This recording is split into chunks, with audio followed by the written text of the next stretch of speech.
যে বৃদ্ধা নবীজিকে জাদুকর ভেবে শহর ছেড়ে পালাচ্ছিল, তার সাথে নবীজি কি করলেন জানেন? মক্কার এক রাস্তা দিয়ে এক বৃদ্ধা অনেক ভারী একটি বোঝা নিয়ে শহর ছেড়ে পালাচ্ছিল। তার খুব কষ্ট হচ্ছিল। তখন এক নুরানির চেহারার যুবক এসে তাকে সাহায্য করতে চাইল।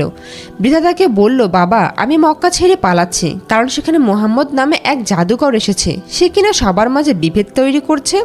যুবকটি বৃদ্ধার সব কটূক্তি শুনেও একটুও রাগ করলেন না, বরং তিনি মুচকি হেসে সে ভারী বোঝাটি নিজের কাঁধে তুলে নিলেন। প্রচণ্ড রোদের মধ্যে অনেক কষ্ট করে পুরো পথ হেঁটে তিনি বৃদ্ধাকে তার গন্তব্যে পৌঁছে দিলেন। গন্তব্যে পৌঁছানোর পর বৃদ্ধা খুশি হয়ে বলল, বাবা, তুমি খুব ভালো মানুষ, তবে তোমাকে আমি একটি উপদেশ দেই।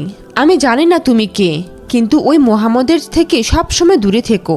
তখন যুবকটি নরম কণ্ঠে মিষ্টি হেসে বললেন, মা, আমি হলাম সেই মোহাম্মদ যার ভয়ে আপনি পালাচ্ছেন। এ কথা শুনে বৃদ্ধা স্তব্ধ হয়ে গেলেন এবং নবীজির এত সুন্দর চরিত্র দেখে সাথে সাথে কলেমা পড়ে মুসলমান হয়ে গেলেন। সুবহানাল্লাহ।